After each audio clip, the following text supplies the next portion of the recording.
নাটক নিয়ে ওরা নাটকীয়তা করছে। স্বৈরাচারের প্রেতাত্মারা নিশিরাত ঘুমায় না।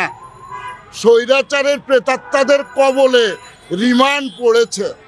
আমরা রিমান্ডের জামিন প্রার্থনা করি, আমরা রিমান্ডের মুক্তি চাই। রিমান্ড কারাগারে আছে, সার্টিফিকেশন বোর্ডের কারাগারে আছে, প্রেতাত্মাদের স্বৈরাচারের প্রেতাত্মাদের কারাগারে রিমান্ড আছে। স্বৈরাচারের প্রেতাত্মাদের কারাগার থেকে রিমান্ডকে মুক্ত করতে চায়।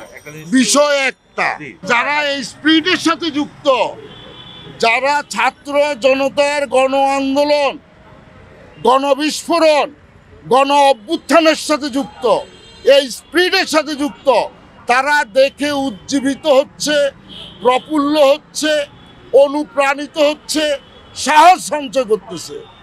আর যারা এই ধারাবাহিকতায় নাই, স্বৈরাচারের প্রেতাত্মা, ওই স্বৈরাচারের প্রেতাত্মারা এই ছবি দেখলে ভয় পাবে। আন্দোলন কিভাবে হয়েছে, কোন কোন বাঁকে আন্দোলন ঘুরেছে, কিভাবে এত বড় স্বৈরাচার, এত বড় ফ্যাসিজম বিদায় হয়েছে, সেইটা যারা দেখে ভয় পায়, যারা তার অনুসারী, তারাই ভয় পায়।